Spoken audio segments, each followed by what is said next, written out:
सो mister Ashish ji की question था कि हार्दिक पांड्या और जो एम एस धोनी है उनके हेयर ट्रांसप्लांट की क्या कॉस्ट होगी।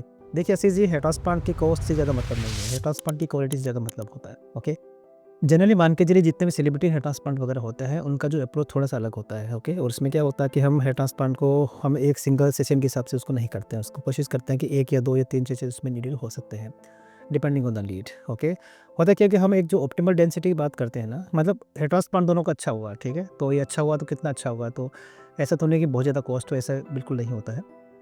क्या होता है जैसे एग्जांपल हम जो एक नॉर्मल डेंसिटी लगाते हैं हमारे हेयर के लिए वो होती है रफली 35 to 40 ग्राफ्ट्स पर यूनिट के हिसाब से होती है, लेकिन कभी कभी क्या होता है कि हमें एक्स्ट्रा नीड होती है या फिर एक्स्ट्रा डिमांड होती है कि डॉक्टर मुझे क्या और फुलनेस चाहिए कर सकते होगे, क्योंकि जितने भी सेलिब्रिटी वगैरह होते हैं उनका क्या होता है कि उनको एक बड़े पर्दे पे देखा जाता है और वहाँ पर फिर डेंसिटी थोड़ी कम होती है, तो कहीं ना कहीं उनको ये कंसर्न रहता है। तो ऐसी स्टेज में क्या होता है कि एक बार आपने हेयर ट्रांसप्लांट कर दिया और उसके बाद में उसमें कुछ टचअप की नीड हो सकती है आपकी। ओके, जैसे एग्जांपल कि 35 to 40 ग्राफ्ट्स हमने लगा दी, उसके बाद में he needed more and more grafts. Okay, then that stage after 1 year we can make more kind of more density on that.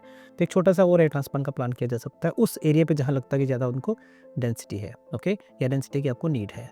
तो बेसिकली क्वालिटी पे हमें काम करना होता है और इस तरह से जो सेलिब्रिटी होते हैं अपने लुक को अच्छे से वो मेंटेन कर पाते हैं, राइट। सो मिस्टर हिमांशु का क्वेश्चन था कि डॉक्टर 2 वीक्स उनके पास में है और वो हेयर ट्रांसप्लांट प्लान कर सकते हैं, करना चाहते हैं, तो क्या ये हेयर ट्रांसप्लांट पॉसिबल है?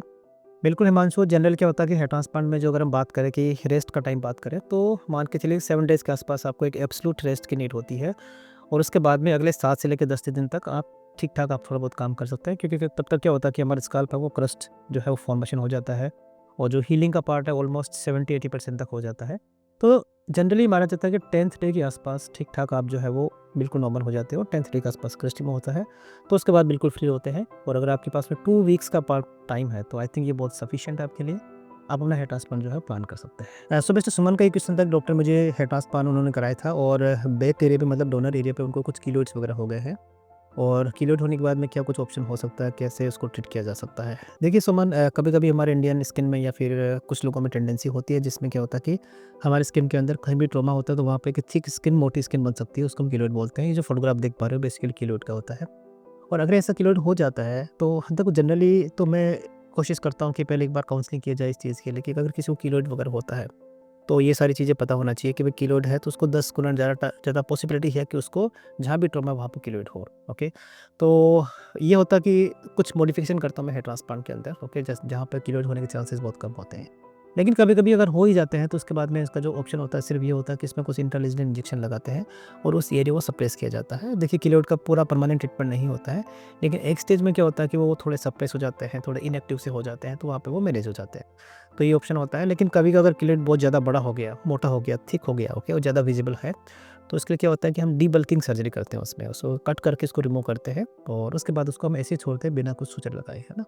तो कीलोइड एक वास्तव में माना जाता है कि उतना अच्छा कंडीशन नहीं है और ज़्यादा अच्छा ट्रीटमेंट भी नहीं है, लेकिन ये ज़रूर है कि उसको कुछ तरीके से सप्रेस किया जा सकता है, उसको मेंटेन किया जा सकता है। सो मिस्टर योगेश का क्वेश्चन था कि डॉक्टर हेयर ट्रांसप्लांट क्या फ्यूचर में सेफ रहेगा कि नहीं रहेगा? कहीं ऐसा तो नहीं कि अगर अभी हेयर ट्रांसप्लांट कराऊँ पता चला 10-10 साल के बाद में मेरे को कुछ बड़ी प्रॉब्लम हो जाए?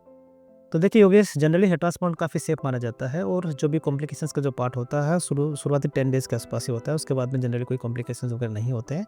लोगों का मानना क्या है, जैसे एग्जांपल अगर योगेश आपने क्वेश्चन पूछा है तो 2-3 चीज़ें आपके माइंड में है।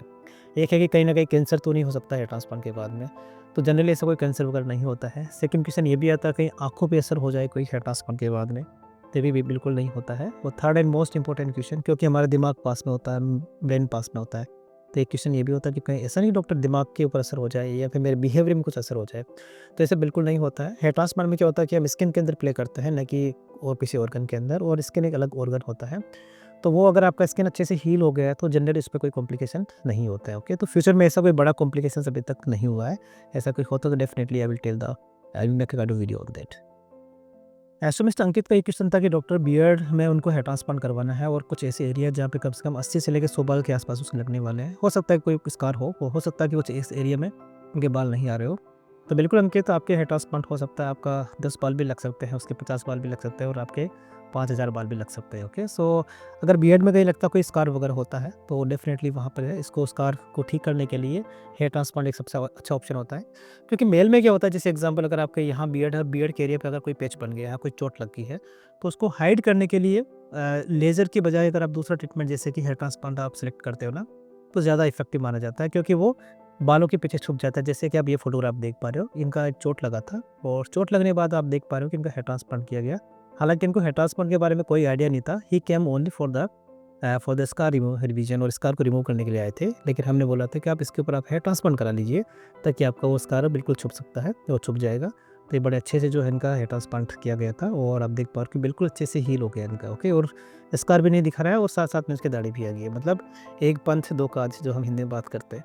तो इस तरह से जो है वो आपका ट्रीटमेंट का पॉसिबल है। तो डेफिनेटली अंकित, आपका 100 बाल भी लग सकते हैं। आप फोटोग्राफ शेयर कर सकते हैं, सो हम उस पर आपके काम करते हैं, राइट।